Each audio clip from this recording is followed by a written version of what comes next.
প্রাচীন সম্পদ হচ্ছে এই কীর্তন। আজকে তোমাদের আশীর্বাদে কলকাতা রবীন্দ্রভারতী বিশ্ববিদ্যালয় থেকে আমি কীর্তন নিয়ে পড়াশোনা করার সুযোগ পেয়েছি। সেখান থেকে আমি কীর্তনে মাস্টার্স করেছি, কীর্তনে এমএ করেছি।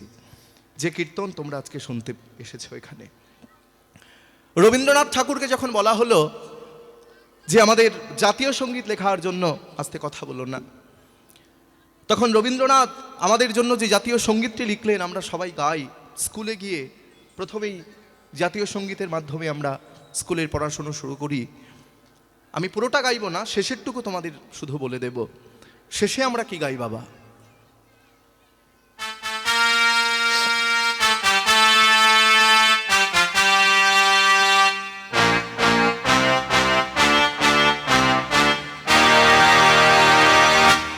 জয় হে জয় হে জয় হে জয় জয় জয় জয় হে। এটা কোথা থেকে নেওয়া হয়েছে? শুধু আমি কেন, যে কীর্তনিয়া কীর্তন করতে আসবে দেখবে সেই গাইবে হরি বল হরি বল হরি বল হরি হরি হরি হরি বল।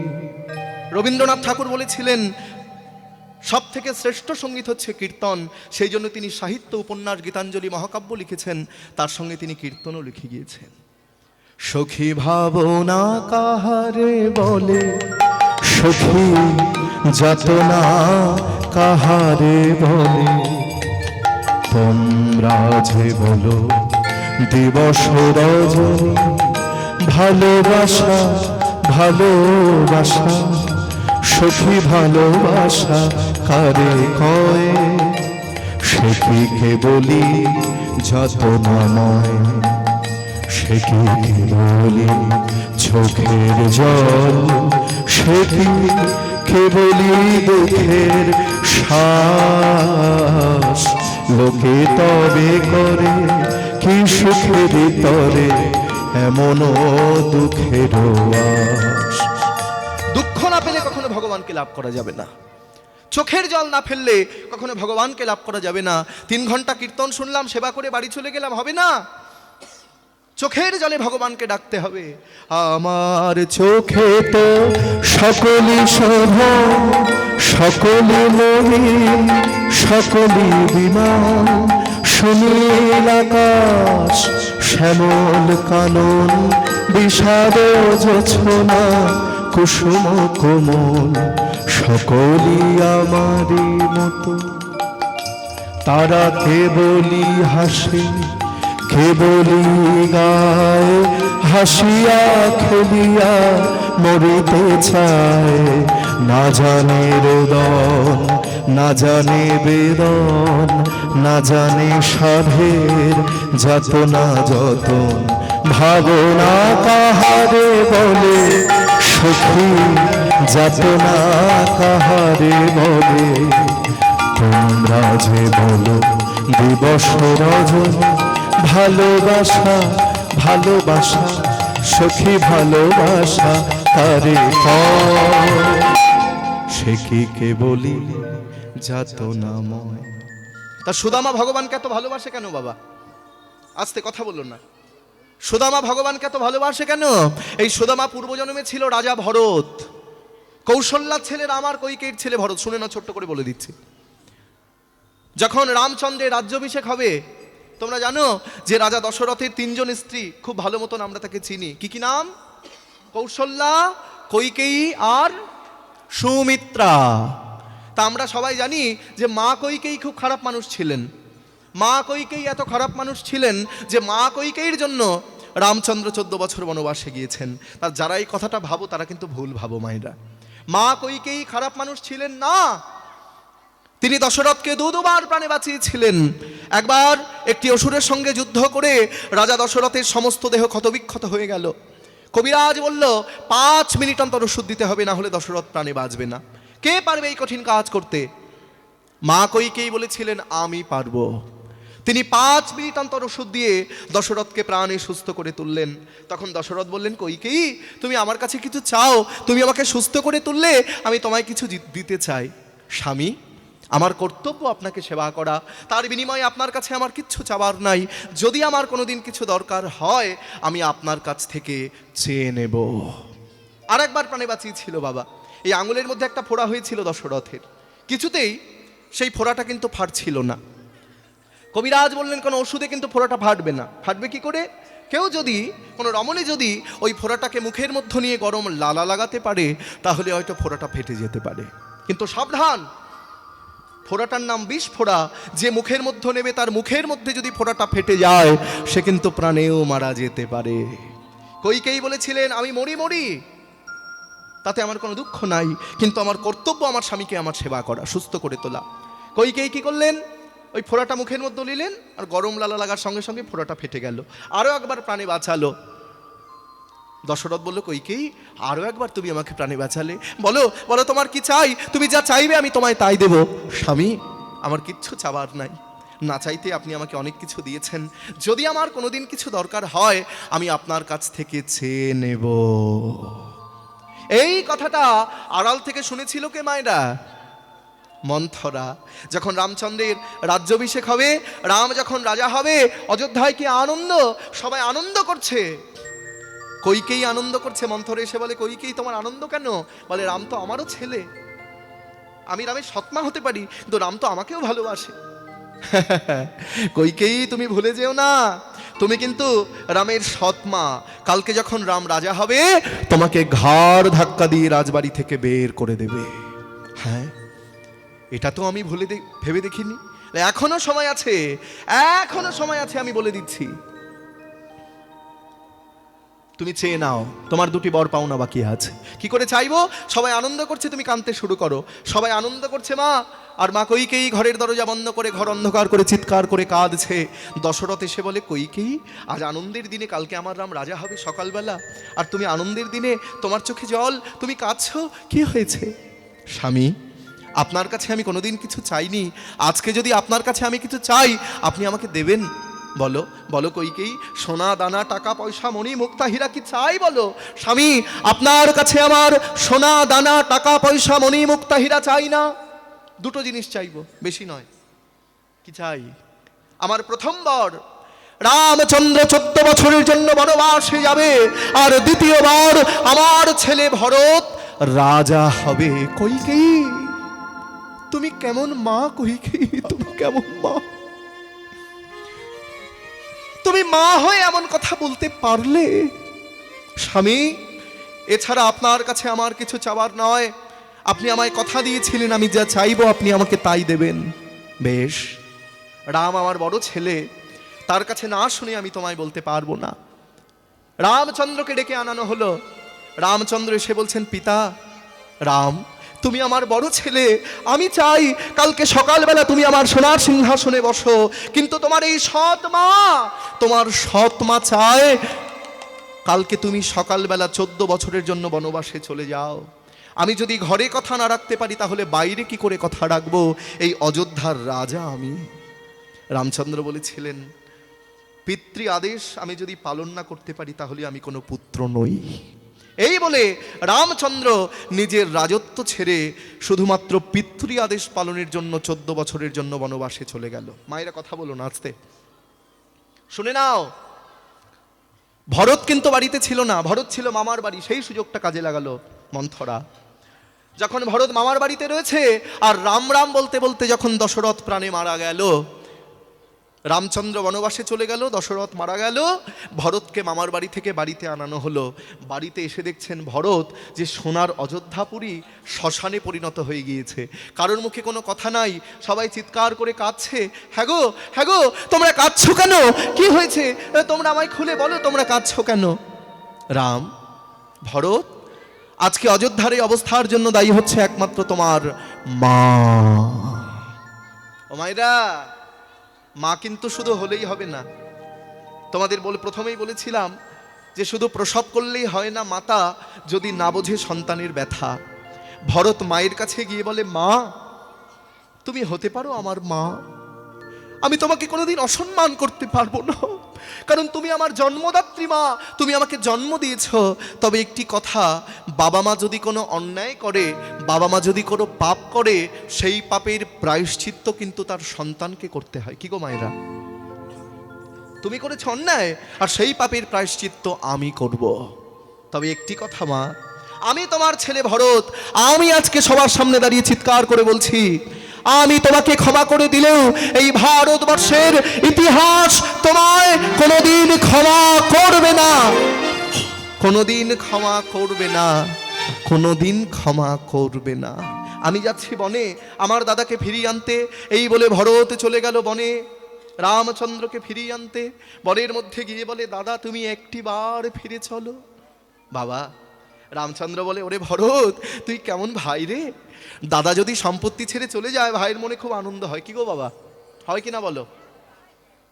দাদা যদি সম্পত্তি ছেড়ে চলে যায় ভাইয়ের মনে খুব আনন্দ হয়। সম্পত্তি আমার, এই জমিটা আমার, বাড়িটা আমার, পুকুরটা আমার, গাড়িটা আমার, সব আমার, এই পানের বরজটাও আমার, এই যে তারপর ফুল লাগিয়েছে ওই যে পাতাবাহার গাছগুলো, ওগুলো সব আমার। দাদা চলে গিয়েছে যাজ্ঞা। কিন্তু তুই কেমন ভাই রে, আমি রাজত্ব ছেড়ে চলে এসেছি বলে তুই আমাকে ফিরিয়ে নিয়ে যেতে এসেছিস। ওরে ভরত, তোর মতো ভাই যেন ঘরে ঘরে হয়। দাদা তুমি একটিবার ফিরে চলো, তুমি ছাড়া সোনার অযোধ্যাপুরী শ্মশানে পরিণত হয়ে গিয়েছে। ভরত তোকে একটা কথা বলি, তুই বলতো দেখিনি যে এই জগতে ভাই আগে না বাবা আগে? ও মায়েরা বলো, ভাই আগে না বাবা আগে?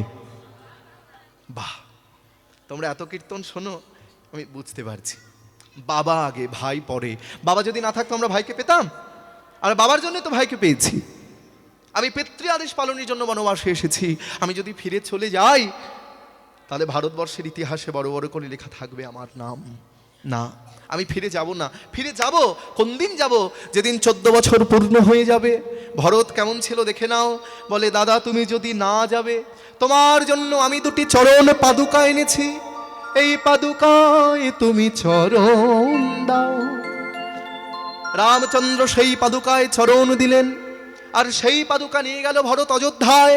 অযোধ্যায় গিয়ে সেই পাদুকা সোনার সিংহাসনে প্রতিষ্ঠা করে তার নিচে কুশের আসন পেতে বসে ভরত 14 বছর রাজত্ব পরিচালনা করলেন।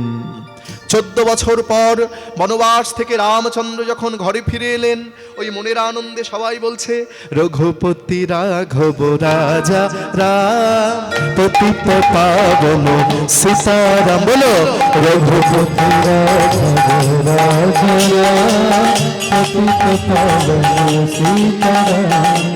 রঘুপতি রাঘব রাজা পতিত পাবন সীতারাম। সীতারাম বলো সীতারাম, সীতারাম বলো সীতারাম, সীতারাম বলো সীতারাম, সীতারাম বলো সীতারাম। রঘুপতি রাঘব রাজা পতিত পাবন সীতারাম। বলো সীতারাম, সীতারাম সীতারাম বলো সীতারাম। বলো রঘুপতি রাঘব রাজা পতিত পাবন সীতারাম। রঘুপতি রাঘব রাজা পতিত পাবন সীতারাম। রঘুপতি রাঘব রাজা পতিত পাবন সীতারাম। ভগবান রামচন্দ্র ঘরে ফিরে এসে মনের আনন্দে সবাইকে সবকিছু দান করছে। কাউকে সোনার হার, কাউকে হীরের আংটি দান করছে। করতে করতে ভরতের কাছে এসে বলে, এই ভরত, ভরত ভাই আমার, কি নিবি বল? সোনার হার নিবি না হীরের আংটি নিবি? দাদা তোমার কাছে আমি সোনার হার চাই না, হীরের আংটি চাই না, তাহলে কি চাই? কি চাইলো বাবা? এইবার বলে দিচ্ছি। ভরত বলে, দাদা যেদিন তোমাকে বনে ফিরিয়ে আনতে গেলাম, কতবার বললাম দাদা ফিরে চলো, তুমি ফিরে এলে না। তুমি বললে এই জগতে বাবা আগে ভাই পরে। তা সেদিন আমি যেহেতু তোমার ভাই ছিলাম, তোমার কথা আমাকে রাখতেই হবে। ভাই কিন্তু দাদার কথা কখনো অমান্য করে না। কিন্তু সেদিন আমি যদি তোমার বন্ধু হতাম, সেদিন আমি যদি তোমার প্রিয় বন্ধু হতাম, সেদিন কিন্তু তোমার কোনো কথা আমি শুনতাম না। কারণ বন্ধুত্বের মধ্যে কিন্তু সখা শুদ্ধ সখ্যে করে স্কন্দে আরোহণ, তুমি কোন বড় লোক তুমি আমি সম। আর সেদিন তোমাকে টানতে টানতে আমি ঘরে নিয়ে আসতাম। তাই দাদা, তোমার কাছে কি চাই জানো? আগত দাপর যুগে যদি তোমাতে আমাতে কোনোদিন দেখা হয়, সেদিন আর তোমায় ভাই হতে চাই না, আমায় বন্ধু করে জনম দিও, বন্ধু করে জনম দিও, আমায় বন্ধু করে জনম দিও। নিতাই গৌর হরি বল। আমি ভাই হতে চাই না দাদা, আমি আগে থেকে জানাই রাখলাম, আগে থেকে জানাই রাখি, আমায় বন্ধু করে জনম দিও, আগে থেকে জানাই রাখি, আর ভাই হতে চাই না দাদা, আগে থেকে জানাই রাখি,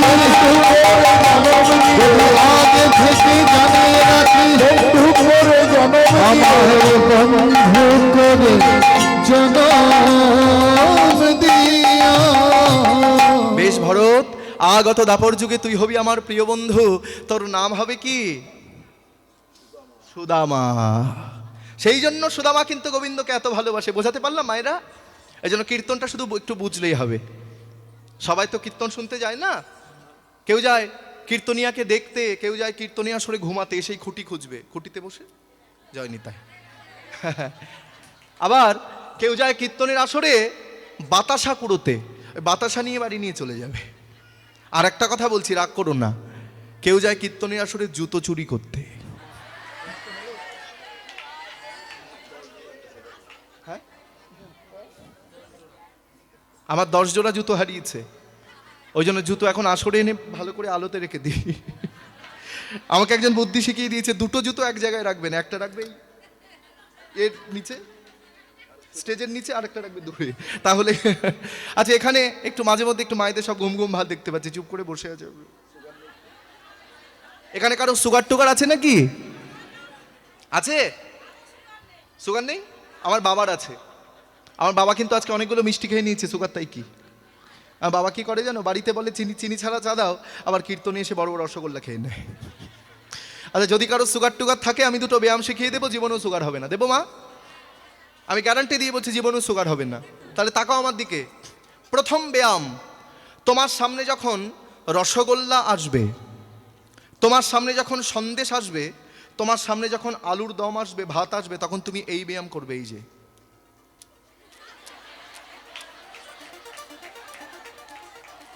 এই ব্যায়ামের নাম কি? জোরে বলো। খাবো না। পরের ব্যায়াম কি? তোমার সামনে যখন চিনি ছাড়া চা আসবে, সুগার ফ্রি বিস্কুট আসবে, রুটি আসবে, রুটি রুটি রুটি রুটি, তখন এই ব্যায়াম করবা। এই যে এই ব্যায়ামের নাম হচ্ছে খাবো। যদি উল্টো ব্যায়াম করেছো, জয় নিতাই। আচ্ছা, দেখি একটু আনন্দ করি, একটু হাত তোলো দেখি সবাই, সবাই। বাহ, খুব ভালো, সবাই হাত তোলো তো। বাহ। জয় রাধা রাধা, জয় রাধা রমন হরি বল, জয় রাধা রমন হরি বল।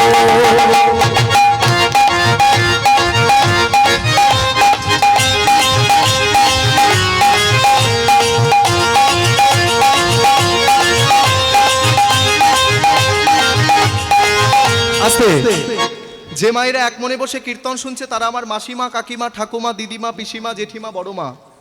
আর যে মায়েরা কথা বলছে, কীর্তন শুনছে না, তারা কিন্তু সব সিনেমা। তোলো। জয় রাধা রাধা রমন হরি বল, রাধা রমন হরি বল, রাধা রমন হরি বল, রাধা রমন হরি বল, রাধা রমন হরি বল, রাধা রমন হরি বল। হরি বল হরি বল হরি বল রে, হরি বল হরি বল হরি বল রে, হরি বল হরি বল হরি বল, হরি বল হরি বল হরি বল রে। রাধা রমন হরি রাধা রমন হরি জয় রাধা রমন হরি राधा रमन हरि बोल। किसी ने पूछा तेरा बच्चा बड़ा कितना है, किसी ने पूछा तेरा प्यार कितना है, किसी ने पूछा तेरा बच्चा बड़ा कितना है, किसी ने पूछा तेरा व्यापार कितना है। রাস্তা দিয়ে যাচ্ছ, সবাই বলে কি রে তোর ছেলে মেয়ে কেমন আছে? ভালো আছে। সবাই জিজ্ঞাসা করে তোর ব্যবসা বাণিজ্য টাকা পয়সা? হ্যাঁ। लेकिन किसी ने कभी भी नहीं पूछा, किंतु कोई कोनोदिन जिज्ञासा करे ना तेरा ईश्वर की प्रेम, तेरा भगवान की प्रेम कितना है।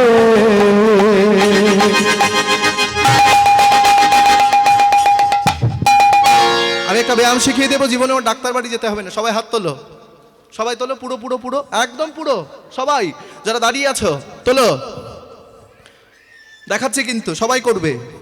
জয় রাধা রমন হরি বল, राधा रमन हरि राधा रमन हरि জয় রাধা রমন হরি বল, রাধা রমন হরি রাই গৌর হরি বল, राधा रमन हरि राधा रमन हरि জয় রাধা রমন হরি বল, জয় রাধা রমন হরি বল, राधा रमन हरि राधा रमन हरि। বাহ। তাহলে এইবার কি হলো? কোথায় ছিলাম দেখি, কোথায় ছিলাম? হ্যাঁ, এইবার শুনে নাও মায়েরা। তাহলে সুদামা যিনি ছিলেন ভরত, তিনি দাপর যুগে সুদামা রূপে এসেছেন। তার সুদামা গোবিন্দের সঙ্গে প্রতিদিন বনের মধ্যে খেলা করে, কিন্তু বনে বনে খেলার বেশি দিন থাকলো না। অক্রূর রথে চাপিয়ে কৃষ্ণ বলরামকে নিয়ে চলে গেল মথুরায়। কংস মহারাজ, আস্তে কথা বলো না, মনে মনে চিন্তা করলো যে কৃষ্ণ বলরামকে এনে আমি হত্যা করে মেরে ফেলবো, কিন্তু ঠিক তার উল্টোটা হয়ে গেল। ভগবান কৃষ্ণ তিনি কংসকে ধ্বংস করলেন এবং নানা রকম টানাপোড়েনের মধ্যে দিয়ে তিনি আর বৃন্দাবনে ফিরে আসতে পারলেন না। কৃষ্ণ যখন বৃন্দাবন ছেড়ে মথুরায় চলে গেল আর বৃন্দাবনে ফিরে আসতে পারল না, আর সুদামার শুরু হয়ে গেল তীব্র বিরহ।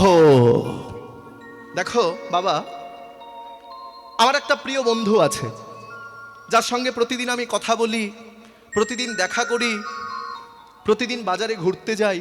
এইবার হঠাৎ করে তার সঙ্গে যদি আমার যোগাযোগটা বিচ্ছিন্ন হয়ে যায় হঠাৎ করে, তাহলে আমার মনের অবস্থা কি হবে বলো? তা সুদামা গোবিন্দের সঙ্গে প্রতিদিন বনের মধ্যে খেলা করে, প্রতিদিন গরু চড়ায়, আর হঠাৎ করে কৃষ্ণ বৃন্দাবনে চলে গিয়েছে আর মথুরায় চলে গিয়েছে আর বৃন্দাবনে ফিরে আসছে না। সুদামার শুরু হলো তীব্র বিরহ। সুদামা বৃন্দাবনের পথের ধুলায় কৃষ্ণ কৃষ্ণ নাম লিখে চিৎকার করে কৃষ্ণ কৃষ্ণ কৃষ্ণ বলে কাঁদে।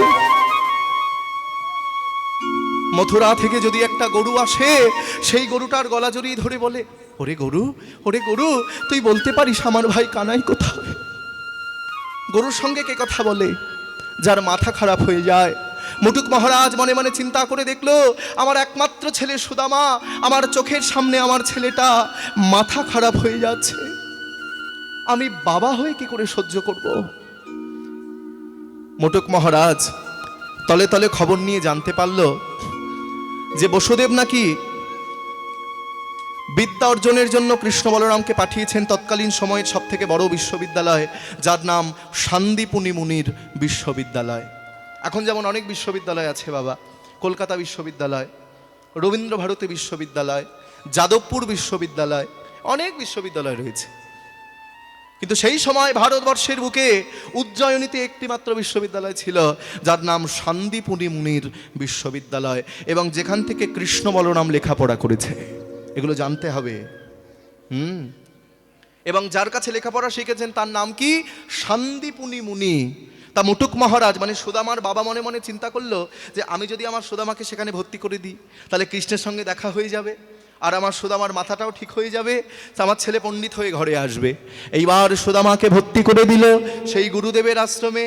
শিক্ষার ওই উদ্দেশ্যে সবাই তথায় মিলিলা, শিক্ষার ওই উদ্দেশ্যে সবাই, আবার বহুদিন পরে কত আনন্দ হইলা, বহুদিন পরে কত আনন্দ হইলা। আনন্দ ধরে না, আনন্দ ধরে না, আনন্দ ধরে না, দিন পরে কৃষ্ণ পেয়ে আনন্দ ধরে না, দিন পরে কৃষ্ণ পেয়ে আনন্দ ধরে না। বহুদিন পরে সুদামা কৃষ্ণকে পেয়ে চিৎকার করে ডেকে উঠলো, কৃষ্ণ! সুদামা, ওরে কৃষ্ণ! সুদামা, কৃষ্ণ! ওরে ভালো আছিস, ভালো আছিস ভাই?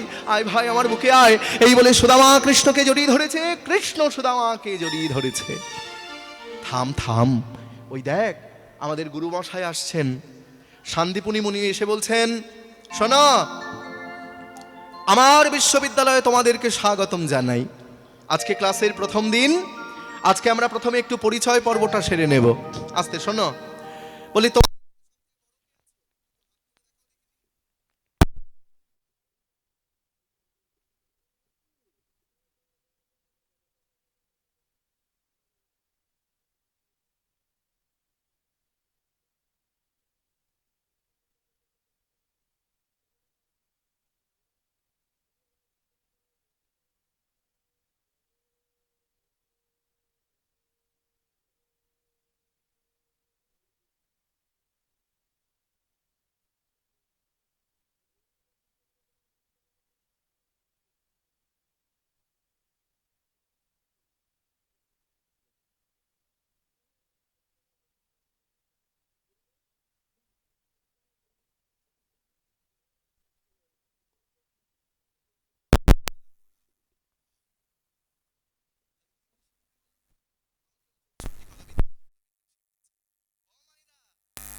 মাথা খারাপ হয়ে যায়।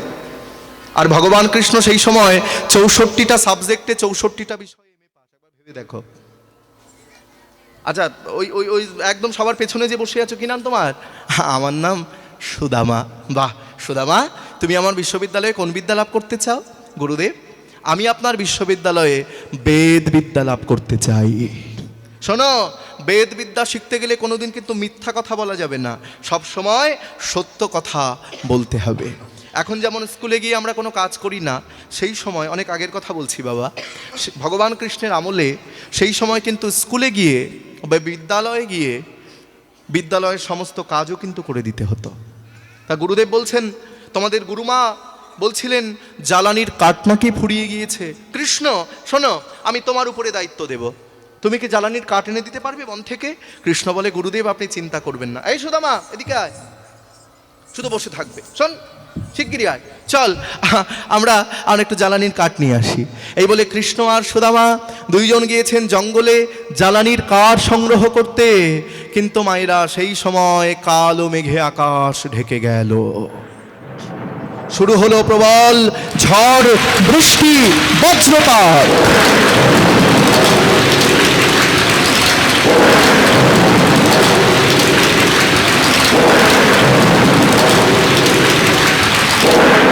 এমন ঝড় বৃষ্টি শুরু হলো, কৃষ্ণ সুদামাকে দেখতে পাচ্ছে না, সুদামা কৃষ্ণকে দেখতে পাচ্ছে না। চিৎকার করে কৃষ্ণ ডেকে উঠল, সুদামা! সুদামা! সুদামা! গাছের ডাল ভেঙে পড়ছে, সুদামা কৃষ্ণকে উপর করে শুয়ে দিয়ে তার উপরে শুয়ে পড়লো, আর গাছ থেকে একটা বড় ডাল ভেঙে সুদামার পিঠের উপর পড়লো।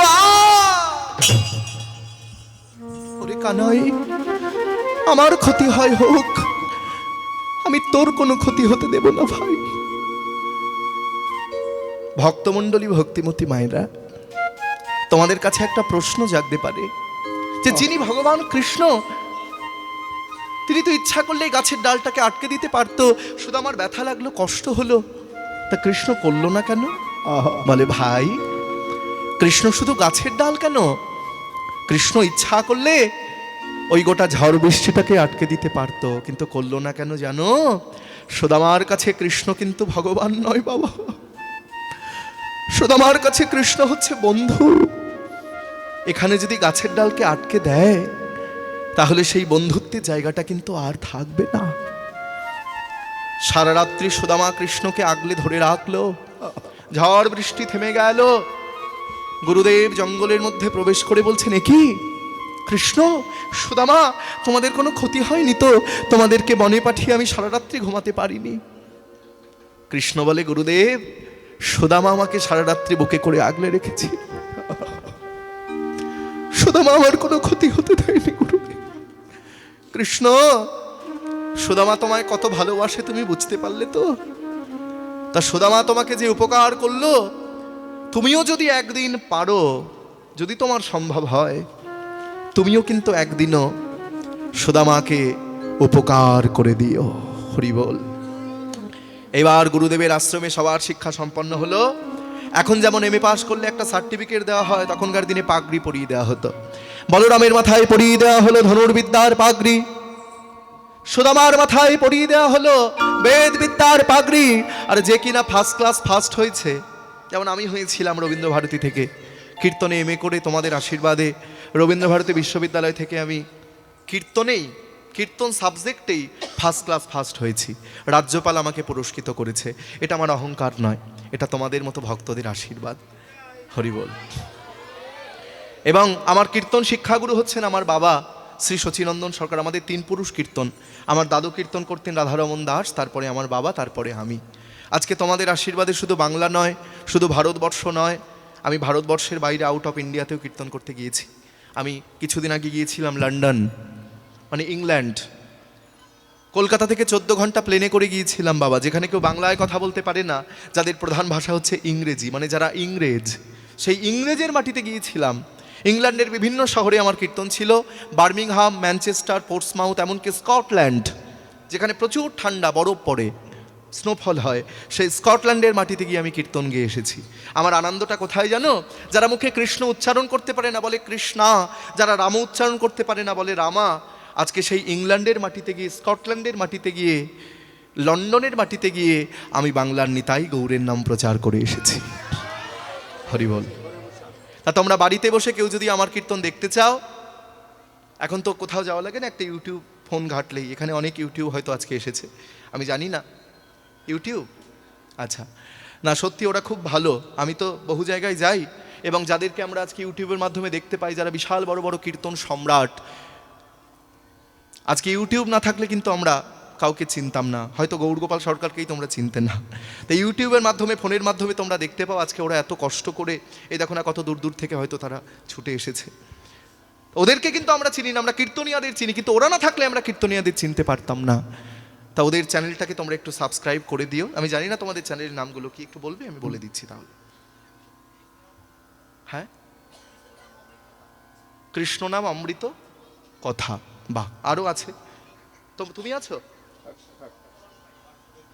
হ্যাঁ, স্টুডিও, জবা স্টুডিও কীর্তন, আরও হয়তো অনেক উনি আছেন। হ্যাঁ, লালু ভাই কীর্তন। তা যাই হোক, অনেকে রয়েছে ইউটিউব, ওদের চ্যানেলটিকে তোমরা সাবস্ক্রাইব করে দিও। আজকে ওদের জন্যই আমরা দেখেছি। এবং তোমরা বাড়িতে বসে কেউ যদি আমাকে দেখতে চাও, গৌরগোপাল সরকার সার্চ করলেই দেখতে পাবে। যদি ফেসবুকে দেখতে হয়, গৌরগোপাল সরকার সার্চ করলেই দেখতে পাবে। শুধু দেখলে হবে না, একটু আশীর্বাদ করতে হবে। আমি কিন্তু কোনো কীর্তনিয়া নই। তোমরা বলো গৌরগোপাল আমাদের ঘরের ছেলে, আমি তোমাদের ছেলে হয়েই থাকতে চাই। আশীর্বাদ করো, যতদিন আমি এই পৃথিবীতে বেঁচে থাকবো ততদিন আমি যেন এই কৃষ্ণ নাম ভুলে না যাই। তা যাই হোক মায়েরা, এইবার কি হলো দেখে নাও। এইবার সুদামা নিজের বাড়ি ফিরে এলো পড়াশুনো করে। কৃষ্ণ বলরাম ফিরে গেল মথুরায়। মুটুক মহারাজের মনে কি আনন্দ হলো, ওগো তোমরা কে কোথায় আছো? আমার ছেলে পণ্ডিত হয়ে ঘরে এসেছে। ছেলে যদি পণ্ডিত হয় বাবার মনে খুব আনন্দ হয়। আবার শুধু পণ্ডিত নয়, ছেলে দেখতেও সুন্দর, লম্বা চওড়া ফর্সা, বাপরে বাপ। তাহলে ছেলের জন্য একটা ভালো মেয়ে আছে তোমাদের এখানে? তাহলে ভালো মেয়ে থাকলে আমি আমার ছেলের সঙ্গে বিয়ে দেবো। এই আছে নাকি যে কোনো মোবাইল ফোন টোন ব্যবহার করে না? বলে এরকম মেয়ে থাকলে খুব ভালো হয়। বলে আমার মনে হয় এই মামুদপুরে যে মায়েরা আছে এদের কারো মোবাইল ফোন নেই, ঠিক বলছি? বলে একটা নয়, দুটো করে আছে। তা যাই হোক, গ্রামের মধ্যে একটা ভালো মেয়ে ছিল। নাম কি? এই নাম বলো। সুশীলা নামেতে কন্যা, রূপে গুণে সমঅনুধ্বনি। আবার বিধি গড়ে ছিল তারে বড় নিরুপম। বিধি গড়ে ছিল তারে বড় নিরুপম। বলি দেখতে ভালো, সুশীলা নামেতে কন্যা দেখতে ভালো, কন্যা বড় ভালো। এই সুশীলা আমার দলের মধ্যেই আছে। এই সুশীলা এসো, এই উঠে গিয়েছে, এই দেখো সুশীলা। এ কেমন দেখতে মায়েরা বলো? রূপে লক্ষ্মী আর গুণে। আর সুশীলা আগে থেকে নাচতে শুরু করে দিয়েছে, সুদামার সঙ্গে বিয়ে করবে বলে। জোর করে হরিধ্বনি করো।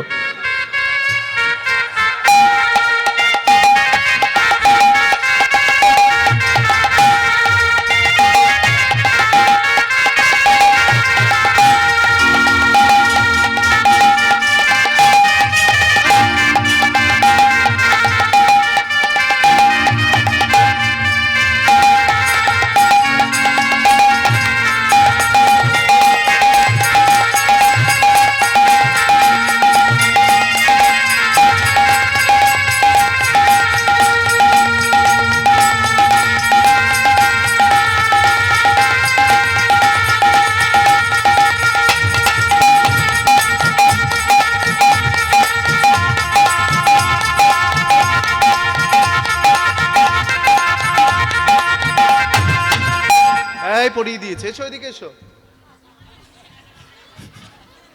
ভালো বর পছন্দ করেছি কিন্তু। আচ্ছা এবার মালা বদল হবে। একবার জোর করে উলুধ্বনি। বিয়ে বাড়ি, বিয়ে বাড়ি এসেছো।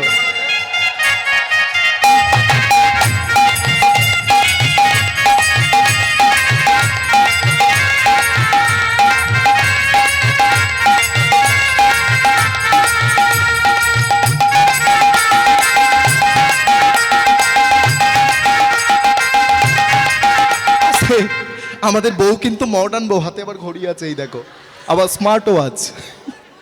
আচ্ছা বয়স হয়ে গেছে কিন্তু একটু মোটা হয়ে গেছে আর কি, মানিয়েছে কিন্তু দুজনকে একই সমান।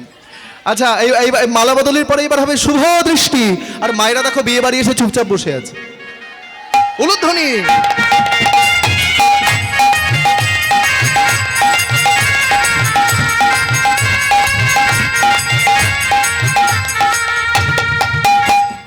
বা শুভ দিনে শুভক্ষণে বিবাহ হইল, শুভ দিনে শুভক্ষণে বিবাহ হইল। আছে বিয়ে বাড়ি এসে বসে থাকলে হবে না, ওদিকে সেবা হচ্ছে তো বিয়ে বাড়ি। ঢাক বাজে ঢোলক বাজে মাদলেরই বল, ঢাক বাজে ঢোলক বাজে মাদলেরই বল, আবার ঢাক বাজে, ঢাক বাজে ঢোলক বাজে মাদলেরই বল। আবার সুদামার বিবাহেতে আনন্দ হিল, আর সুদামার বিবাহেতে আনন্দ হিল, সুদামার বিবাহেতে। আস্তে আস্তে। মেয়ের বাড়ি ভাবে আমার জামাই যেন ভালো হয়, আর ছেলের বাড়ি ভাবে আমার বৌমা যেন ভালো হয়, আর পাড়া প্রতিবেশী ভাবে জামাই মেয়ে যেমন হোক আমাদের খাওয়া দাওয়া যেন ভালো হয়। আবার পাড়া প্রতিবেশীর মনে আনন্দ হিল, পাড়া প্রতিবেশীর মনে তারা উলুধ্বনি করিল, তারা উলুধ্বনি করিল, সুদামার বিবাহেতে উলুধ্বনি করিল, বিবাহেতে উলুধ্বনি করিল। সুশীলার সঙ্গে সুদামার বিবাহ সম্পন্ন হলো। এইবার কি হলো মা? বিবাহের কিছুদিনের মধ্যেই সুদামার বাবা মুটুক মহারাজ মারা গেল। মা রচনা দেবী সেই শোকে শোকে তিনিও মারা গেল। বাবা মা যতদিন বেঁচে থাকে, আস্তে কথা বললে হবে না, শোনো মন দিয়ে, এই লীলার একদম শেষ পর্যায়ে চলে এসেছি, আর একটুখানি বাকি আছে। বাবা মা যতদিন মাথার উপর থাকে ততদিন কিন্তু সন্তানের কোনো চিন্তা থাকে না, কিন্তু যেই বাবা মা মাথার উপর থেকে চলে যায় সংসারের সমস্ত চাপ এসে পড়ে কিন্তু সন্তানের মাথার উপর। যেই বাবা মা মারা গেল সংসারের সমস্ত চাপ পড়ল সুদামার উপর। সুদামা কোনোদিন মিথ্যা কথা বলে না, সত্যবাদী, সত্য কথা বলে বাবা। কিন্তু এই জগতে যে সত্যবাদী হয় তাকে সবাই কি করে? ঠকিয়ে নিয়ে নেয়। তা সুদামাকে ঠকিয়ে সম্পত্তি সব হাতিয়ে নিল। সুদামার সম্পত্তি চলে গেল, রাজত্ব চলে গেল, সুদামা হয়ে গেল পথের ভিখারি। তবে সংসার চলে কি করে? না গ্রামের ছেলে মেয়েরা তার কাছে বেদবিদ্যা শিখতে আসে, যেটুকু দক্ষিণা দেয় তাতে কোনো রকমে তার সংসার চলে। আহা, তা সুদামা সব কিছু হারিয়ে রাস্তার পাশে একটা তালপাতার পর্ণকুটির করে তার মধ্যে বসে বসে সুদামা চোখের জল ফেলছে, সুদামা কাঁদছে। আর সুশীলা দেবী এসে বলে, স্বামী, ও স্বামী, তুমি কাঁদছো কেন? কি হয়েছে? তোমার চোখে জল কেন? আমায় খুলে বলো স্বামী, আমায় খুলে বলো। সুশীলা, আমার বাবা মায়ের কথা আমার খুব মনে পড়ছে, তাই আমি কাঁদছি। ওহো, আমি হলাম তোমার অর্ধাঙ্গিনী, আমি হলাম তোমার সহধর্মিনী। তোমার মনের কথা কেউ বুঝুক বা না বুঝুক, আমি কিন্তু ঠিক বুঝতে পেরেছি। স্বামী, তোমায় একটা কথা বলবো। বলো বলো সুশীলা, আমায় কথা দাও। আমি তোমার সহধর্মিনী, স্বামীর ধর্মে যিনি সহযোগিতা করেন তিনি সহধর্মিনী। তা আমার কথা তুমি রাখবে? রাখবো। সম্প্রীতি দ্বারকা কুলে বৈশে যদুপতি, সম্প্রীতি দ্বারকা কুলে বৈশে যদুপতি, সম্প্রীতি দ্বারকা কুলে বৈশে যদুপতি, সম্প্রীতি দ্বারকা কুলে বৈশে যদুপতি। কাঙালের ঠাকুর সেজে অগতির গতি, কাঙালের ঠাকুর সেজে অগতির গতি, সম্প্রীতি দ্বারকা কুলে বৈশে যদুপতি, দ্বারকা কুলে বৈশে যদুপতি। কেহ যদি মনে প্রাণে ডাকে একবার, কেহ যদি মনে প্রাণে ডাকে একবার, কেহ যদি মনে প্রাণে ডাকে একবার, কেহ যদি মনে প্রাণে ডাকে একবার, অনায়াসে দূর করে দরিদ্রতা হার, অনায়াসে দূর করে দরিদ্রতা হার। সুশীলা, তোমার কি মাথা খারাপ হয়েছে? ও সুশীলা, কে বলতে চাইছো? স্বামী, আমি কিছু ভুল বললাম? তুমি আমায় বলছো যে আমি হয়েছি ভিখারি আর আমার বন্ধু কৃষ্ণ সে দ্বারকায় হয়েছে রাজা। এখন তুমি বলতে চাইছো আমি তার কাছে গিয়ে হাত পাতবো, বলবো কৃষ্ণ আমি ভিখারি হয়েছি, তুই আমায় কিছু ভিক্ষে দে? না স্বামী, আমি তোমায় যেটা বলেছি তুমি আমার কথা বুঝতেই পারো নাই। কি কি বলেছো? আমি বলেছি তোমার বন্ধু দ্বারকার রাজা হয়েছে, তুমি যদি একটিবার দ্বারকায় গিয়ে তোমার বন্ধুর সঙ্গে দেখা করে এসো তাহলে তোমার মনটাও ভালো হয়ে যাবে। সুশীলা, তুমি ঠিক বলছো, কিন্তু আমি যাব কি করে? কিছু এনে দাও, আমি সেখানে গিয়ে যখন দাঁড়াবো কৃষ্ণ বলবে আমায় কিছু এনে দে। হ্যাঁ হ্যাঁ হ্যাঁ বলি, তাহলে তুমি একটু বসো, আমি এক্ষুনি ভিক্ষা করে কিছু নিয়ে আসি। ভক্তমণ্ডলী মায়েরা, এইবার কি হয়েছে দেখে নাও। সুশীলা দেবী গিয়েছেন ভিক্ষা করতে, কিন্তু কেউ তাকে ভিক্ষা দিল না, সবাই তাকে তাড়িয়ে দিল। 4টি গ্রামে গেল, 4টি পাড়ায় গেল, 4 জন ভিক্ষা দিল। এই 4 জনকে ধর্ম অর্থ কাম মোক্ষ। কেউ ধর্মের জন্য ভিক্ষা দিল, কেউ অর্থ লাভের আশায় ভিক্ষা দিল, কেউ কামনা বাসনা পরিতৃপ্তির জন্য ভিক্ষা দিল, আবার কেউ মোক্ষ প্রাপ্তির আশায় ভিক্ষা দিল। আশ্চর্য, 4 জন ভিক্ষা দিয়েছে বাবা, 4 জনই 4 মুঠো শুকনো চিড়ে ভিক্ষে দিয়েছে। ওই 4 মুঠো চিড়ে সুদামার আঁচলের মধ্যে বেঁধে দিয়েছে, আর সুদামা ওই 4 মুঠো শুকনো চিড়ে নিয়ে যাত্রা করেছে কোথায়? গোবিন্দ মাধব গিরিধারী, গোবিন্দ মাধব গিরিধারী, গোবিন্দ। আস্তে সুদামা চিড়েগুলো আঁচলের মধ্যে বেঁধে নিয়েছে। বেঁধে দ্বারকা কোথায়? গুজরাট। আর সুদামার বাড়ি কোথায়? বৃন্দাবন, উত্তরপ্রদেশ। উত্তরপ্রদেশ থেকে দ্বারকা কতটা রাস্তা? সুদামা পায়ে হেঁটে চলেছে, আর মুখে বলছে কি? বলো আমার সঙ্গে, গোবিন্দ মাধব গিরিধারী, হরি বল। গোবিন্দ মাধব গিরিধারী, জয় কেশব মাধব বংশীধারী, কেশব বলো কেশব মাধব বংশীধারী, কেশব মাধব বংশীধারী, গোবিন্দ মাধব গিরিধারী, গোবিন্দ মাধব গিরিধারী, গোবিন্দ মাধব গিরিধারী, কেশব মাধব বংশীধারী, জয় কেশব মাধব বংশীধারী, জয় কেশব মাধব বংশীধারী, কেশব মাধব বংশীধারী, গোবিন্দ মাধব গিরিধারী, হরি বল। গোবিন্দ মাধব গিরিধারী, গোবিন্দ মাধব গিরিধারী। এই বলে সুদামা কৃষ্ণ কৃষ্ণ বলতে বলতে দ্বারকা রাজবাড়ির সামনে গিয়ে বলছেন, ভগবান কৃষ্ণচন্দ্র কি, ভগবান কৃষ্ণচন্দ্র কি, ভগবান কৃষ্ণচন্দ্র কি। ভিখারি, ভিখারি, रुक जाओ रुक जाओ रुक जाओ। बोलो कहाँ जाओगे? कौन हो तुम? तुम्हारा घर कहाँ है? तुम्हारा नाम क्या है? हाँ, हमारा नाम सुदामा है और हमारा घर वृंदावन, हम वृंदावन से यहाँ पे आस्ते। वृंदावन से द्वारका? बोलो क्या है? শোনো, তোমাদের রাজা কৃষ্ণ সে হচ্ছে আমার বন্ধু, দোস্ত। হিন্দিতে বন্ধুকে কি বলে? দোস্ত। তোমাদের রাজা কৃষ্ণ আমার বন্ধু। যেই বলেছে বন্ধু, যারা প্রহরী ছিল তারা একবার চিৎকার করে হো হো করে হেসে উঠেছে। মাথা খারাপ হয়ে গেছে ভিখারির। কোত্থেকে একটা ভিখারি এসেছে, দিন রাত্রে খাওয়া জোটে না, এই ময়লা বসন ছেঁড়া বসন পড়ে আছে, চোখের নিচে কালি পড়ে আছে, আর সে কিনা এসে বলে আমাদের রাজা কৃষ্ণ নাকি তার বন্ধু। চলা যাও চলা যাও, यहाँ से चला जाओ, ए दूर हो जाओ यहाँ से, निकलो। হ্যাঁ গো, তোমরা আমার কথা একটিবার বিশ্বাস করো, আমি ভিখারি নই, তোমরা আমায় ভিখারি বলো না। আমার কথা তোমরা একটিবার কৃষ্ণের কাছে গিয়ে বলো, আমি কথা দিচ্ছি কৃষ্ণ যদি আমাকে না চিনতে পারে আমি এখান থেকে চলে যাব। তোমার নাম কি বলেছিলে? কৃষ্ণের কাছে গিয়ে বলবে যে তোমার বন্ধু সুদামা এসেছে।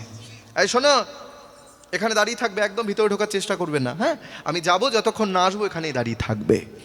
সুদামাকে বাইরে দাঁড় করিয়ে রেখে প্রহরী গিয়ে বলছেন, মহারাজ কৃষ্ণচন্দ্রের জয় হোক, দ্বারকাধিপতি কৃষ্ণচন্দ্রের জয় হোক। কি সংবাদ প্রহরী? আর বলবেন না মহারাজ, ভিখারিতে ভিখারিতে দেশটা একেবারে ভরে যাচ্ছে। দিনে ভিখারি, রাতে ভিখারি, খাওয়ার সময় ভিখারি, সবার সময় ভিখারি, যেখানে যাচ্ছি শুধু ভিখারি আর ভিখারি। কি হয়েছে? মহারাজ কোত্থেকে একটা ভিখারি এসেছে, সেখানে এসে বলছে যে আপনি নাকি তার বন্ধু। আচ্ছা বলুন দেখি মহারাজ, এ কথা কি মানা যায়? শোনো প্রহরী, ভাগ্যগুণে আমি যেমন রাজা হয়েছি, ভাগ্যদোষে আমার কোনো বন্ধু ভিখারি হয়ে যেতেই পারে।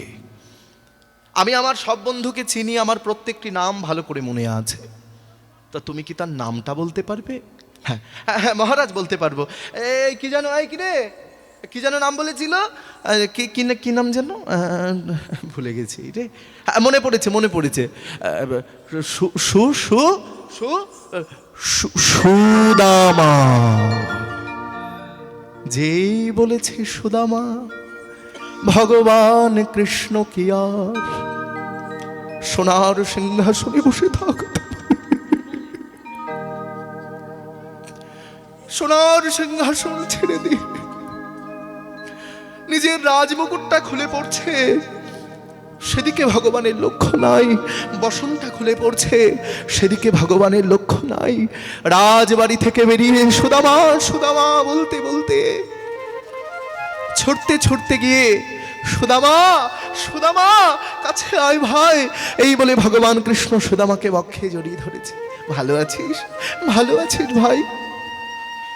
তোর গায়ে কত ধুলো লেগে আছে, কোথায় কাটা বেঁধেছিল সেই কাটাটা সরিয়ে দিয়েছে। কোথায় ধুলো লেগেছিল ভগবান তার নিজের অঙ্গের বসন দিয়ে নিজ পিতবাসে শ্যাম চরণ ধুলি ঝাড়ে, নিজ পিতবাসে শ্যাম চরণ ধুলি ঝাড়ে, নিজ পিতবাসে শ্যাম চরণ ধুলি ঝাড়ে। সুদামারে বসাইল সিংহাসন পরে, সুদামারে বসাইল সোনার সিংহাসন পরে। সুদামা, আমি তোকে কোথায় বসতে দেবো ভাই? এত বড় রাজবাড়িতে ভগবান বসতে দেওয়ার মতো জায়গা খুঁজে পাচ্ছে না বাবা। নিজের সোনার সিংহাসনটা ছেড়ে সেই সোনার সিংহাসনে সুদামাকে বসতে দিয়েছে। নিজ পিত বাসে শ্যাম চরণ ধুলি ঝরে, সুদামারে বসাইল সিংহাসন পরে, সুদামারে বসাইল সিংহাসন পরে। সে যে ভক্ত বড় ভালোবাসে, ভক্ত বড় ভালোবাসে, ভক্তের লাগে অবতীর্ণ ভাগবতে লেখা আছে। ভক্তের ভক্তের লাগি অবতীর্ণ ভক্ত বড় ভালোবাসে। সুদামারে বসাইল সিংহাসন পদে, সুদামারে বসাইল সোনার সিংহাসন পদে। সুদামাকে সোনার সিংহাসনে বসিয়ে বলছে, সুদামা আমার বাড়িতে আসতে তোর বড় কষ্ট হয়েছে না, আয় বস। সিংহাসনে বসিয়ে বলে, কে কোথায় আছো, তোমরা আমাকে একটু জল দাও, আমি আমার সুদামার চরণ ধৌত করব। ভক্তমণ্ডলী মায়েরা একবার হৃদয় দিয়ে ভাবতে হবে, কীর্তন শুধু শুনলে হবে না, তোমাদের প্রথমেই বলেছি কীর্তনটা সম্পূর্ণ অনুভবের বস্তু। সুদামাকে সোনার সিংহাসনে বসিয়েছে, সোনার সিংহাসনে বসিয়ে ভগবান কৃষ্ণ, তার স্ত্রী কজন, কৃষ্ণের বউ কতজন, 16,108 জন স্ত্রী কৃষ্ণের, এটা মনে রাখতে হবে। 16,108 জন স্ত্রী তার এক এক কলসি জল নিয়ে হাজির হয়েছে। তা 16,108 কলসি জল যদি সুদামার চরণে ঢালা হয়, কি গো মা, গোটা রাজবাড়িটাই ভেসে চলে যাবে। তা বলে এত জল ঢালতে পারবো না, সবাই একটু একটু করে জল দাও। সবাই একটু একটু করে জল দিল, আর সেই জল দিয়ে সুদামা সোনার সিংহাসনে বসে আছে। আর ভগবান কৃষ্ণ তিনি চাকরের মতো, দাসের মতো তিনি ভগবান হয়ে ভক্তের চরণ ধৌত করে দিচ্ছেন। আপন শ্রী হস্তে সুদামা চরণ ধোয়া ইলো, আপন হস্তে সুদামা চরণ ধোয়াইল, আপন হস্তে সুদামার চরণ ধোয়াইল। ওই চরণ ধোয়া জল কৃষ্ণ পান করিল, চরণ ধোয়া জল কৃষ্ণ পান করিল। আমি ভক্ত বড় ভালোবাসি, আমি ভক্ত বড় ভালোবাসি, বলি ভক্ত আমার মাতা পিতা, বলি ভাগবতে লেখা আছে, ভক্ত আমার মাতা পিতা, ভাগবতে লেখা আছে, সেই ভক্ত আমার মাতা পিতা, ভাগবতে লেখা আছে। বলে আজ বলে নাই যুগে আজ বলে নাই যুগে ভাগবত লেখা আছে, আজ বলে নাই যুগে যুগে ভক্ত আমার মাতা পিতা। এবার চরণ ধৌত করে সুদামাকে সোনার থালায় খেতে দিয়েছে। যে প্রতিদিন কলার পাতার থালায় বা স্টিলের থালায় খাওয়া অভ্যাস, তার যদি হঠাৎ করে সোনার থালায় কেউ খেতে দেয়, খেতে পারবে? আহা, না পারবে? না, ঠিক করে খেতে পারলো না। 56 ব্যঞ্জন, বাপরে বাপ, কত কি আয়োজন করেছে। এবার সুদামা থাকবে কোথায়? রুক্মিণী, সত্যভামা, সুদামা কোথায় থাকবে? বলে প্রভু, সুদামার জন্য আমরা সোনার পালঙ্কের ব্যবস্থা করেছি। সুদামাকে সোনার খাটে সোনার পালঙ্কে থাকতে দিল। বলো তো বাবা, যে প্রতিদিন মাটির মেঝে শোয়ে বা মাটিতে থাকে একটা বিছানা পেতে, হঠাৎ করে তার যদি সোনার পালঙ্কে বা খাটে থাকতে দেওয়া হয়, তার ঘুম হবে? হবে? সারা রাত ঘুমাতে পারলো না ঠিক করে। সকাল হয়েছে, কৃষ্ণ ছুটে এসে বলে, এই সুদামা কেমন ঘুমিয়েছিস? হ্যাঁ রে কানাই, খুব ভালো ঘুমিয়েছি। হ্যাঁ রে, সারা রাত তুই বিশ্রাম নিয়েছিস তো ঠিক করে? বলে হ্যাঁ রে নিয়েছি। কাল থেকে এসেছিস, তোর সঙ্গে ভালো করে একটু কথা বলতে পারিনি, তা আজকে আমি সকাল সকাল চলে এসেছি, তোর সঙ্গে একটু ভালো করে বার্তালাপ করব, কথা বলবো। সুদামা তুই ভালো আছিস তো ভাই? কানাই, খুব ভালো আছি। হ্যাঁ রে, তুই বিবাহ করেছিস? বলে হ্যাঁ আমি বিবাহ করেছি। সুদামা, তোর স্ত্রী তোর মনের মতো হয়েছে? বলে মনের মতো কি রে? সেই তো তোর কাছে পাঠিয়েছে, নইলে আমি আসতেই চাইছিলাম না। বাহ, খুব ভালো। তোর মনে আছে সুদামা, আমরা গুরুদেবের আশ্রমে কত আনন্দ করেছি, খেলা করেছি, গুরুদেবের আদেশ পালন করেছি। হ্যাঁ রে, সে কথা কি আর ভুললে চলে? আচ্ছা কানাই, তোর কাছে থাকলে কত পুরনো দিনের কথা মনে পড়ে যায়, কত তত্ত্ব কথা জানা যায়। বলে শোন, ওসব পুরনো দিনের কথা ছাড়, তত্ত্ব কথাও ছাড়। কি এনেছিস দে। কাল থেকে না খেয়ে বসে আছি, যে আমার সুদামা কি আনবে আমি খাবো। দে ভাই, আমার খুব খিদে পেয়েছে, আমি কাল থেকে কিচ্ছু খাইনি, বিশ্বাস আমি জল পর্যন্ত খাইনি। দে ভাই দে। সুদামা মনে মনে চিন্তা করে। আস্তে, এই আসল জায়গায় আমরা কিন্তু চলে এসেছি লীলার, কথা বলো না। সুদামা মনে মনে চিন্তা করে, কৃষ্ণ এখনো দ্বারকার রাজা, সবাই কৃষ্ণকে নিমন্ত্রণ করে দামি দামি মিষ্টি খাওয়ায়, দামি দামি রসগোল্লা খাওয়ায়, আর আমি কিনা আমার বন্ধুর জন্য, কৃষ্ণের জন্য এনেছি এই বগল দাবা করে শুকনো চিড়ে। না না না, এই চিড়ে আমি আমার ভাই কানাইয়ের মুখে ভালোবাসার বারে গিয়ে প্রসাদ গ্রহণ করিব। আমি জানি না তোমাদের এখানে হয় মালসা ভোগ হয় মা, চিড়ে ভোগ হয়? কেন হয়? আজকে এই জন্যই তোমাদের এখানে লীলাটা করলাম। হ্যাঁ, তা ভগবানের এই কলিযুগে আসল ভোগ হচ্ছে, অনেক কমিটিকে আমি কীর্তন করতে যাই, সেদিন বাঁকুড়ায় গিয়েছিলাম, বাপরে বাপ, প্রায় কোটি টাকার কাছে খরচ করে কীর্তন দিচ্ছে, এত ধনী, পেছনে 3টে বডিগার্ড ঘুরছে। তা সে কি পারতো না যে এত টাকা খরচ করে কীর্তন দিতে পারছে, সে তো ইচ্ছা করলে মাটি সোনার থালায় ভগবানকে ভোগ দিতে পারত। সেখানেও গিয়ে দেখলাম ওই মাটির মালসাই করে ভোগ হচ্ছে, ছিঁড়ে ভোগ। কেন? ওই যে সুদামা যে চোখের জলে ভিজিয়ে আনলো না, ওটাই হচ্ছে ভগবানের শ্রেষ্ঠ ভোগ আমাদের এই কলিযুগে। হরি বল। তা যাই হোক, এইবার সুদামা কিছুদিন থাকলো গোবিন্দের কাছে। থাকার পর হঠাৎ করে বেশ কিছুদিন কেটে গেল মায়েরা, এই তো হয়ে গেছে আর 5 মিনিট, তারপরে শেষ করে দেবো, আর জ্বালাবো না। অনেকক্ষণ বসে আছে মায়েরা। জয়নিতাই, অনেক কষ্ট দিয়ে ফেলেছি মায়েদের। জয়নিতাই, তো এইবার কি হলো দেখে নাও। হঠাৎ করে সুদামার মনে হলো যে আমার সেই সুশীলা এতদিনে মনে হয় সে আর বেঁচে নেই। তা কৃষ্ণ, আমি তোর কাছে আর থাকবো না ভাই, এইবার তুই আমাকে বিদায় দিয়ে আমি চলে যাই। হ্যাঁ রে সুদামা, তুই আর থাকবি না, চলে যাবি? হ্যাঁ রে কানাই, আমাকে চলে যেতেই হবে। এইবার কৃষ্ণের কাছ থেকে বিদায় নিয়ে সুদামা চলে যাচ্ছে। ভক্তমণ্ডলী, ভক্তিবতী মায়েরা, তোমাদের মনে আর একটা প্রশ্ন জাগতে পারে যে সুদামা না হয় ভগবানের কাছে কিছু চাইলো না, তা ভগবানের উচিত ছিল কিনা বলো? কিছু দেবার ছিল কিনা? ভগবান তো অন্তর্যামী, তিনি তো সবই বোঝেন। তাহলে ভগবানের তো অবশ্যই একটু উচিত ছিল যে সুদামা তো ভিখারি হয়ে গিয়েছে, সব কিছু চলে গিয়েছে তাকে কিছু দেবার, দিল না কেন? বলে দিচ্ছি শোনো। বন্ধু তোমার বাড়িতে এসেছে, বন্ধু দরিদ্র গরিব, বন্ধু বাড়ি যাচ্ছে, 2 দিন থাকার পর ভালো মন্দ খাইয়েছো, এবার বন্ধু যখন বাড়ি যাচ্ছে অটোই তুলে দিচ্ছ রাস্তার উপরে, আর যাবার সময় তার হাতে অমনি একটা 500 টাকার নোট বুঝিয়ে দিয়েছে, ভালো থাকিস ভাই, আবার আসিস। কি ভাবলে? বন্ধুকে খুব সম্মান করে দিয়েছি 500 টাকা দিয়ে? ভুল। অসম্মান করলে, ছোট করলে তাকে। বন্ধুকে যদি সম্মান করতে হয় 500 টাকা দিয়ে নয়। তা ছেলেটা পড়াশোনা করছে কিনা সেদিকে লক্ষ্য দাও, মেয়েটার বিয়ে হচ্ছে কিনা ব্যবস্থা করে দাও, বৃন্দাবন যেতে পারছে কিনা টিকিট কেটে দাও, তবেই তুমি প্রকৃত বন্ধু। তাহলে কিসের বন্ধু?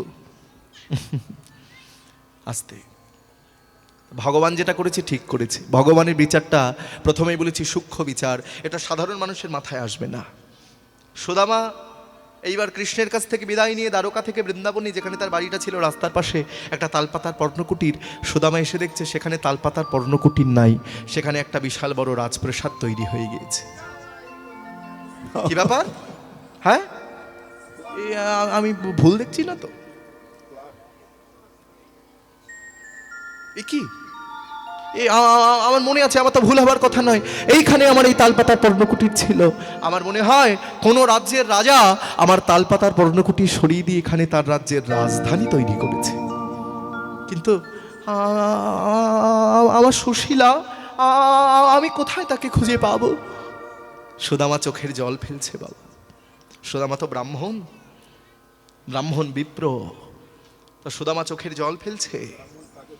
এখানে যদি কোনো ব্রাহ্মণ থাকো, ব্রাহ্মণ হচ্ছেন সকল জাতির শ্রেষ্ঠ, বলে দিচ্ছি সেটাও। ভগবান কৃষ্ণ ব্রাহ্মণের সম্মান বৃদ্ধির জন্য তিনি ভৃগুমুনির পদচিহ্ন বক্ষে ধারণ করে রেখেছে। ভৃগু ছিলেন ব্রাহ্মণ, 12 বছর সাধনা করে যখন ভৃগু কৃষ্ণকে পেলেন না, তখন ভৃগুমুনি এসে গোবিন্দের এই বক্ষে পদাঘাত মেরে বলল, ভগবান 12 বছর ধরে সাধনা করলাম, তোমাকে পেলাম না, তপস্যা করে পেলাম না, তা তোমার এই বক্ষে আমি পদাঘাত মেরে দেখলাম তোমার হৃদয়টা কঠিন না কোমল। কঠিন না কোমল? কোমল মানে নরম, শক্ত না নরম? তা ভগবান বলল, ভৃগু, আমার কঠিন বক্ষে পদাঘাত মেরে তোমার কোমল চরণে কোনো আঘাত লাগেনি তো? তিনি ভক্তকে কত ভালোবাসে। তা শুধু ব্রাহ্মণ হলেই হবে না, ব্রাহ্মণের যে পৈতা থাকে, পৈতায় 9টা সুতো থাকে। এখানে যদি ব্রাহ্মণ থাকো, আমি কাউকে অসম্মান করব না, তবে এগুলো জানা দরকার। আমি ব্রাহ্মণ বংশে জন্ম নিলাম মানে আমি ব্রাহ্মণ হয়ে গেলাম? ভুল। বাজারে গিয়ে সিগারেট খেয়ে বেড়ালাম, উল্টোপাল্টা সঙ্গ করলাম না। ব্রাহ্মণের 9টা গুণ থাকতে হবে, তবেই ব্রাহ্মণ হওয়া যাবে। এই যে পৈতা থাকে ব্রাহ্মণের অঙ্গে, ওর মধ্যে 9টা সুতো থাকে, ওটা 9টা গুণ। নবগুণে হয় ব্রাহ্মণ। সম দম তপ শৌচ ক্ষান্তি আর্যাবম জ্ঞান বিজ্ঞান আস্তিক্যম, এই 9টা গুণ থাকলে তবেই হয় ব্রাহ্মণ। সম মানে ইন্দ্রিয় সংযম, দম মানে দমন করা, তপ মানে তপস্যা। ব্রাহ্মণকে তপস্যা করতে হবে। সমদম তপ শৌচ, শৌচ মানে পবিত্রতা, ক্ষান্তি মানে ক্ষমা করা, আর্যাবম মানে সরলতা। ব্রাহ্মণ সর্বদা সরল হবে, তার মনে রাগ থাকবে না, ক্রোধ থাকবে না। জ্ঞান, শাস্ত্রের প্রতি জ্ঞান থাকবে। শুধু শুধু জ্ঞান থাকলে হবে না, বিজ্ঞান থাকতে হবে। বিজ্ঞান মানে বিশেষ জ্ঞান থাকতে হবে। আর আস্তিক্যম, আস্তিক্যম মানে ঈশ্বরের প্রতি অগাধ বিশ্বাস, তবেই সে ব্রাহ্মণ হতে পারবে। ব্রাহ্মণ যখন বাড়িতে পূজা করতে আসে, যে পূজাই করুক না কেন, সরস্বতী পূজা বলো, কার্তিক পূজা বলো, যে পূজা, 5 জনের পূজা আগে করতে হবে ব্রাহ্মণকে, না হলে সে ব্রাহ্মণ নয়। ভুলভাল পূজা করলে হবে না, 5 জনের পূজা করতে হবে। প্রথম পূজা কার পূজা করবে? গণেশ, তারপর দীনেশ, তারপর রমেশ, তারপর উমেশ, তারপর উমা। তা প্রথম পূজা কার বললাম? মা গণেশ। গণেশের পরে দীনেশ। দীনেশকে দিনের বেলা ওঠে কে? সে সূর্য, সূর্য পূজা হবে। গণেশের পরে দীনেশ, তারপরে রমেশ। রমাকার নাম? লক্ষ্মীর একটি নাম হচ্ছে রমা। রমার স্বামী রমেশ, তিনি হচ্ছেন ভগবান বিষ্ণু। তারপর উমেশ। উমেশকে? উমা হচ্ছেন দুর্গা, আর দুর্গার স্বামী তিনি হচ্ছেন উমেশ মানে শিব, তারপরে উমা মানে দুর্গা। এই 5 জনের পূজা করতেই হবে, তবে সে ব্রাহ্মণ হতে পারবে। জয়নি তাই তা সুদামা ঠাকুর ছিলেন ব্রাহ্মণ, তা ব্রাহ্মণ চিনতে পারছে না। আপনারও গৃহেরও সম্মুখে দাঁড়াইলা, কিন্তু আমার গৃহ কোথায়? রাজবাড়ির মধ্যে থেকে রানীমা এসে, হাজার হাজার দাস দাসী এসে সুদামার চরণে প্রণাম করেছেন। বলে, তোমরা প্রণাম করছো কেন? হ্যাঁ রানীমা? রানীমা নই, আমি তোমার সুশীলা। চমকে উঠল সুদামা, সুশীলা? সুশীলা? আমি তোমায় চিনতে পারিনি। বলে, স্বামী আমায় চিনতে পারোনি? ওই দেখো, বলি সোনার রথ দাঁড়ায়ে আছে, সোনার রথ দাঁড়ায়ে আছে। বলি সুদামাকে চড়াবে বলে নিতাই গৌর হরি বল। ওই যে সোনার রথ অপেক্ষা করছে তোমাকে চড়াবে বলে স্বামী। হ্যাঁ গো, আমি তো ভিখারি মানুষ। ভিখারি নয়, এই রাজপ্রাসাদ তুমি নিজে হাতে তৈরি করেছো, আমাকে নিজে হাতে সাজিয়ে দিয়েছো। মায়েরা বুঝতে পারছো, এটা লীলা আস্বাদন, এটা শাস্ত্রের কথা। সুদামা যখন কৃষ্ণের কাছে ছিল, তখন ভগবান কৃষ্ণ সুদামার রূপ ধরে সেখানে একটি বিশাল বড় রাজপ্রাসাদ তৈরি করে দিল। বিশ্বকর্মাকে সঙ্গে করে নিয়ে বলে, বিশ্বকর্মা দাও রাজপ্রাসাদ তৈরি করে দাও, আমার মতো দ্বারকার মতো রাজপ্রাসাদ। লক্ষ্মী দেবীকে বলে, লক্ষ্মী সুদামার স্ত্রী সুশীলাকে সোনা দানা মণিমুক্তা হীরা রজত কাঞ্চনে সাজিয়ে দাও। সাজিয়ে দিল। স্বামী, এসব তুমি করেছো? আমি করেছি। হ্যাঁ। সুদামার বুঝতে বাকি রইল না যে ভগবানের কাছে আমি কিছু চাইলাম না। চাইতে হয়, আমরা চাই তো ভগবানের কাছে। সুদামা চাইলো কিছু? বাবা, আজকে লীলা সারমর্ম কোথায়? এই লীলা শুনে আমরা কি বুঝবো? ভগবানের কাছে আমরা গাড়ি চাই, বাড়ি চাই, টাকা চাই, পয়সা চাই। ভগবান, এই তোমাকে 2 টাকার নকুল দানা দিলাম। নকল দানা। গাড়ি দাও, বাড়ি দাও, টাকা দাও, পয়সা দাও, ধন দাও। আমার এই বাজারে যেন 3টে দোকান হয়, লিস্ট ধরিয়ে দিই ভগবানের হাতে। শোনো, নকুল দানা খাচ্ছ, খাও, কিন্তু দিতে হবে। না দিলে নকুল দানাও দেবো না, চিনি দেবো কাল থেকে। মায়ের একটা গল্প বলবো, শোনো। এক ভিখারি, সে চোখে অন্ধ, চোখে দেখতে পায় না। একে ভিখারি, তাতে আবার চোখে অন্ধ। হ্যাঁ, তা একদিন মনে মনে ভাবছে, আমি তো ভিখারি মানুষ, আবার চোখে দেখতেও পাই না, আমি অন্ধ, তাহলে এই প্রাণ রেখে লাভ নেই, আমি জলে ডুবে মরি, এই পুকুরে ডুব দেবো। এই পুকুর আছে এখানে, এই পুকুরের পাশে গিয়ে যে ঝাঁপ দিতে যাচ্ছে, মনে মনে ভাবছে, শুনেছি মরণের আগে ভগবানকে ডাকলে নাকি ভগবান সাড়া দেয়, তো একটু ভগবানকে ডেকেই মরি। ভিখারি যে ভগবানকে ডাকছে, কাকে ডাকবো, কাকে ডাকবো, কাকে ডাকবো? যিনি অল্পতেই তুষ্ট হন। তিনি কে? তার নাম আশুতোষ, যিনি অল্পতেই তুষ্ট। তা আশুতোষকে যেই ডেকেছে, শিব ঠাকুর সামনে এসে দাঁড়িয়েছে। আয় ভিখারি, হ্যাঁ এসেছো? হ্যাঁ, বল কি চাই? তাড়াতাড়ি বল, সময় খুব কম, 5 মিনিট আছে আর। তাড়াতাড়ি বল, কি চাস? শোন ভিখারি, যা চাইবি একবারে চাইবি, 2বারে চাইলে কিন্তু দেব না। ভিখারি চিন্তায় পড়ে গেছে। ভগবান এসেছে, বলছে একবারে চাইতে, তাহলে কি করে চাইবো, কি করে চাইবো? যদি বলি আমার চোখ দুটো ভালো করে দাও, তাহলে তো ভিখারি থেকে যাও। আবার যদি বলি আমার ব্যাংকে কোটি কোটি টাকা ঢুকিয়ে দাও, তাহলে তো আবার চোখেও দেখতে পাবো না। আবার ভগবান বলছে একবারে চাইবি, কি করে চাই, কি করে চাই, কি করে, কেমন বুদ্ধি দেখে নাও ভিখিরির। বলে ভগবান তোমার কাছে একবারই চাইছি, আমি যেন 10তলা বিল্ডিং এর উপরে বসে, কি করে চাইছে দেখে নাও, 10তলা বিল্ডিং এর উপরে বসে আমার যতদূর চোখ যায় আমি যেন দেখতে পাই আমার নাতি নাতনিরা সোনার থালায় বসে ক্ষীর খাচ্ছে। বুঝতে পারছো? 10তলা বিল্ডিং এর উপর দেখেছো কতদূর চোখ যায়? সব আমার জমি। আবার চোখ ভালো হয়ে গেল, আবার বিয়ে হলো, নাতি নাতনি হলো, সোনার থালায় ক্ষীর খাচ্ছে। চাওয়াটা যেন এইরকম থাকে। ভগবানের কাছে শুধু চাইলেই দেবে না, প্রেম দিয়ে ভক্তি দিয়ে চাইতে হবে। মায়েরা, সুদামা বলছে ভগবানের জন্য সবকিছু ফিরে পেলাম, আমরা দুহাত তুলে বলবো ভগবান কৃষ্ণচন্দ্র কি, বলো ভগবান কৃষ্ণচন্দ্র কি। अच्युतं केशवं कृष्ण दामोदरं रामो नारायणं जानकी वल्लभं। हरि बोल। केशवं कृष्ण दामोदरं रामो नारायणं जानकी वल्लभं। कौन कहते हैं भगवान आते नहीं, कौन कहते हैं भगवान आते नहीं, तुम मीरा के जैसे बुलाते नहीं।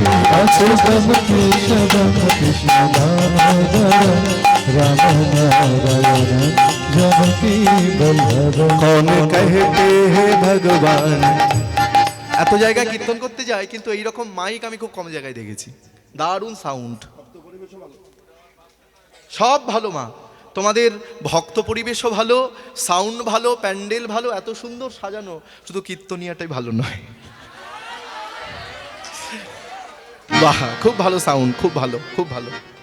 कौन कहते हैं भगवान खाते नहीं, उलझने भगवान आते नहीं, कौन कहते हैं भगवान आते नहीं, माँ सबरी के जैसे खिलाते नहीं। अच्युतं केशवं कृष्ण दामोदरं राम नारायणं जानकी वल्लभं। এইবার কি হলো দেখে নাও, ভগবান কৃষ্ণ সেই 4 মুঠো চিড়ের থেকে 3 মুঠো চিড়ে, 1 মুঠো চিড়ে সেবা করে নিয়েছে, আর 3 মুঠো চিড়ে আছে।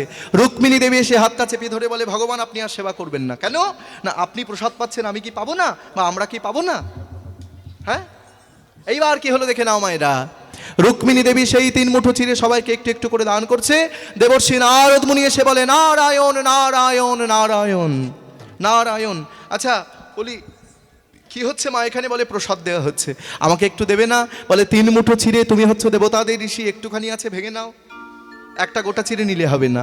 এইবার নারদ মুনি কি করেছে, ওই পাত্রের মধ্য থেকে 1 কণা প্রসাদ যখন নারদ মুনি পেল, 1 কণা প্রসাদ যখন, 1 কণা প্রসাদ যখন নারদ মুনি পেল, 1 কণা প্রসাদ যখন এবার নাচিতে নাচিতে নারদ কৈলাসেতে গেল, নাচিতে নাচিতে নারদ, নাচিতে নাচিতে নারদ কৈলাসেতে গেল, নাচিতে নাচিতে নারদ কৈলাসেতে গেল। এবার প্রসাদ পেয়ে নারদ মুনি নাচতে নাচতে কৈলাসে গিয়ে বলে মামা, শিব ঠাকুর এসে বলে নারদ কি হয়েছে? বলে বাবা আমি মহাপ্রসাদ পেয়েছি, আমার মনে খুব আনন্দ। বলে কার প্রসাদ? সুদামার চোখের জলে ভেজানো চিরে কৃষ্ণ প্রসাদ করেছে, সেই প্রসাদ। বলে আমাকে একটু দাও। বলে একটা পাত্রের মধ্যে ছিল, আমি তাই একটুখানি ভেঙে নিয়েছি, আমার ভাগ্যে তাই একটুখানি জুটেছে। কি করে ভেঙেছিলে? বলে এই নখ দিয়ে ভেঙেছিলাম। বলে দেখো না তোমার নখের মধ্যে যদি একটুখানি প্রসাদ লেগে থাকে। নারদ মুনি দেখছে নখের আগায়, নখাগ্রের প্রসাদ যখন ভোলানাথ পেল, নখাগ্রের প্রসাদ যখন, নখাগ্রের প্রসাদ যখন ভোলানাথ পেল, নখাগ্রের প্রসাদ যখন এবার বম বম বলে ভোলা নাচিতে লাগিল, বম বম বলে ভোলা নাচিতে লাগিল, বম বম বলে ভোলা নাচিতে লাগিল, বম বলে ভোলা এবারে নাচিতে লাগিল, বম বম বম বলে নাচিতে লাগিল, নাচিতে লাগিল। পার্বতী দেবী ঘর থেকে বাইরে বেরিয়ে এসে বলছে কি ব্যাপার মামা ভাগ্নে আনন্দ করছো কেন? বলে আমরা মহাপ্রসাদ পেয়েছি। বলে কার প্রসাদ? সুদামার প্রসাদ, আমাকে দাও। বলে আমি তাই একটুখানি পেয়েছি। শিব ঠাকুর বলে আমি তাই 1 কোণা পেয়েছি। হ্যাঁ, বলে আর তো প্রসাদ নেই। তখন পার্বতী দেবী বলছে, বেশ, মামা ভাগ্নে মিলে যখন প্রসাদ পেলে আমাকে যখন দিলে না, তাহলে ওই কৃষ্ণ যেদিন আগত কলিযুগে পুরীধামে গিয়ে জগন্নাথ রূপে বিরাজ করবে, জগন্নাথের মন্দিরের পাশে আমি বিমলা মাতা রূপে বিরাজ করব। তোমরা পুরীধাম গেলে দেখতে পাবে মন্দিরের পাশে বিমলা মাতার মন্দির আছে, তিনি হচ্ছেন পার্বতী। জগন্নাথের প্রসাদ আগে বিমলা মাতার মন্দিরে আসে, তারপর সেই প্রসাদ আনন্দবাজারে গিয়ে দাঁড়ে দাঁড়ে বিক্রয় হয়। আমি দাঁড়ে দাঁড়ে বিলাবো, আমি দাঁড়ে দাঁড়ে বিলাবো, হরি জগন্নাথের মহাপ্রসাদ দাঁড়ে দাঁড়ে বিলাবো, হরি বলবো আর বলবো, দাঁড়ে দাঁড়ে বিলাবো, হরি হরি বলবো,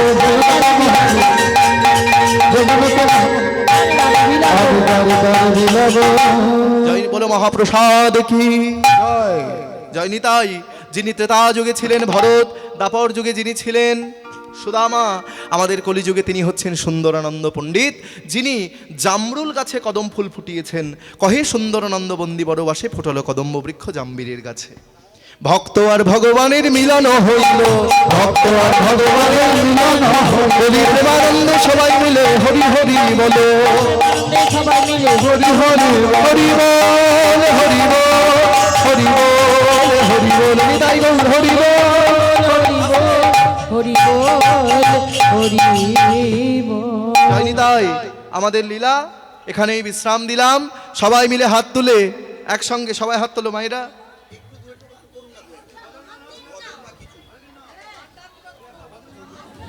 ভজন ভজন খুব একটা গাইতে পারি না মা আমি।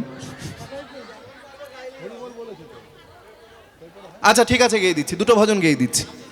ঠিক আছে, নাচবে? আচ্ছা মায়েরা নাচো তাহলে, দুটো গাইছি, নাচো। রাধে।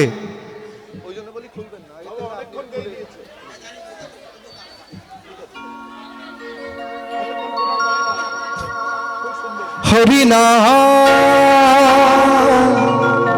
কৃষ্ণ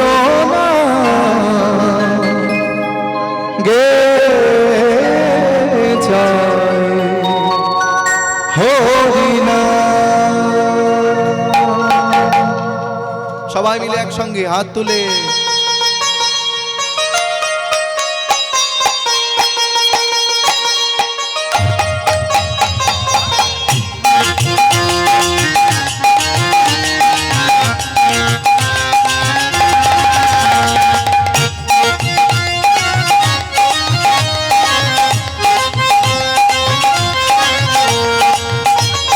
হাত তুলে হরি বল।